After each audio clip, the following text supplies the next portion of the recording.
Sony is pulling Spider-Man from the MCU.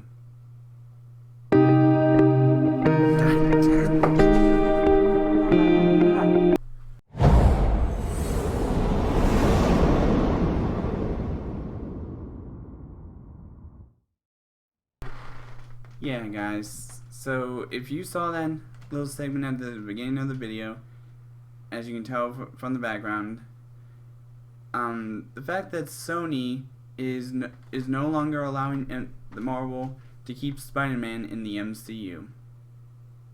What the heck, Sony? Why are you doing this to us? I mean, to be honest, you're only famous now because the MCU with Spider-Man in it. I mean, Far From Home only made $1 billion because of Marvel. I mean, I guarantee you, if Marvel was not connected to Spider-Man Far From Home, Sony, you wouldn't be able to get it past the $1 billion mark. And I guarantee you, it wouldn't have made as much as, even Spider-Man Homecoming wouldn't be able to make a ton of money because if it was in the MCU, or if it wasn't in the MCU. Like, what are you thinking? I guarantee that. So there's been crazy news then that not only is Spider-Man getting taken out of the MCU, and that even though the 5 films that he showed up in the MCU are still going to be a part of that, they're saying that the 3rd Spider-Man film, and actually there's apparently going to be a 4th Spider-Man film with Tom Holland in it at least, but he's only going to be he's only contracted for that 3rd Spider-Man film. Which makes you think that if they do not put him back in the MCU, I guarantee you Sony's Spider-Man verse is going to go straight back downhill like it did with the Amazing Spider-Man movies, because ever since they introduced Andrew Garfield as Spider-Man, and not just him, but sometimes I still feel this way about Tobey Maguire. I mean, both of them were not only too old to be playing the character to begin with, and too tall for that matter, but the fact that when they introduced Tom Holland as Peter Parker, he was the right age and right height to be playing the character, because the character is a teenager and / teenage superhero. And the thing that really frustrates me about this is that the fact that they are not going to consider Spider-Man 3 or even Spider-Man 4 to be a part of the MCU now, and which also states that in any future Avengers film or any future MCU film, if they cannot even mention the name of Spider-Man or Peter Parker or any of the characters from that universe. Which really pisses me off, because they just introduced J. Jonah Jameson back into the mix, played by, once again, J.K. Simmons. I mean, everybody freaked out when they saw him in the mid-credits scene. The fact that he's going to be in the MCU as J. Jonah Jameson, which everyone was excited for. That is until Sony had to remove him. What the heck, Sony? Are you trying to make us mad? I mean, we love Spider-Man in the MCU. So don't take him out. Now, the one piece of news I forgot to mention about this whole nutcase is it seems like Disney was gonna originally make a deal with Sony, saying that they would split the profits 50-50, and because originally, before Disney ever acquired Marvel, it turned out that Sony was getting all 100% of the profits. The only thing that Marvel was getting, with Kevin Feige was in charge of, was like selling the merchandise, getting all the money from that, and it was just Sony who had the 100% rights to the character, which I understand. But here's the thing: if Kevin Feige was not your producer on any of these films that feature Spider-Man, guess what? You guys wouldn't be making as much money as you are today because of him, if it wasn't for him. Kevin Feige is the reason that Spider-Man, or the character itself, was dug up from the grave and was actually able to do good for once. Literally, it was able to do good for once. I mean, all those films that were released back in the early years, like Tobey Maguire's Spider-Man and Andrew Garfield's Spider-Man.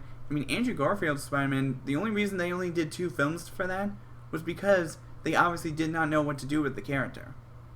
They changed so many random things with a lot of the characters, like Electro in the comics. When it comes to his difference between the comics and the movies, he's totally different. He doesn't look at all the way he does in the comics. And then you also have to consider the Harry Osborn's Green Goblin.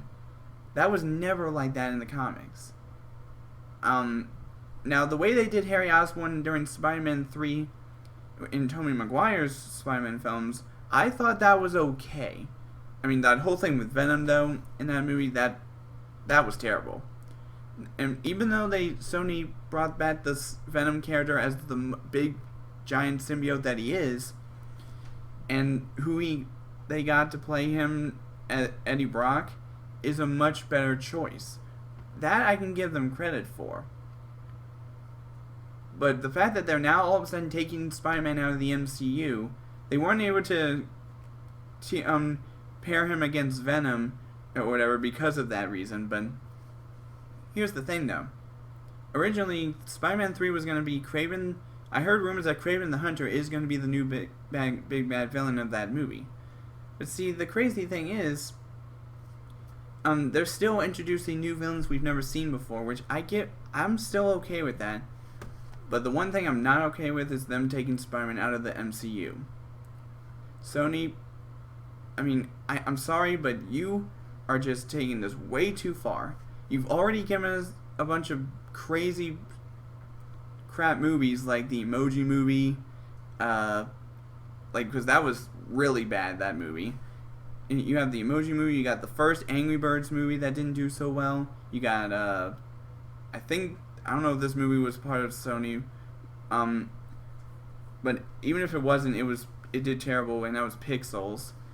I mean, Sony has given us a bunch of movies that were not doing so well at all, and especially when it came to Spider-Man, their movies were not doing so well. They had to reboot the character with Andrew Garfield, which did not turn out well. But then once they made a deal with Marvel and introduced Tom Holland's Spider-Man and put him in the MCU, guess what?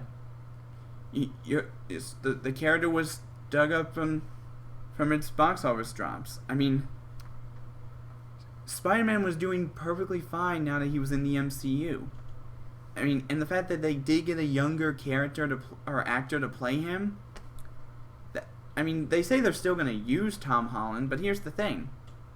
I guarantee you, if you still use Tom Holland, but now he's not, but his Spider-Man is no longer in the MCU, that's just going to make you go downhill. And a lot of people are saying that it's Disney's fault for Sony pulling out, but honestly, I still think that it would have been fine if Sony and Disney did that whole 50-50 split profit thing. They would still get a pretty good amount. I mean, think about it. Having Spider-Man in the freaking MCU is much better than just having him as a solo character. I mean, and they claim this whole Spider-Verse or whatever with the movies they're doing, like Venom, Morbius, all this. They say that having these last 2 Spider-Man films connected to that series is going to keep it at the even level that it is. It's not. If you did not want Spider-Man in the MCU anymore, then you need to reboot the character again, meaning switch the actor because Tom Holland would prefer playing the Spider-Man in the MCU. Because he probably would be confused as to why they're trying to make him not say anything regarding the MCU in his future films. Like, what is up with that, Sony?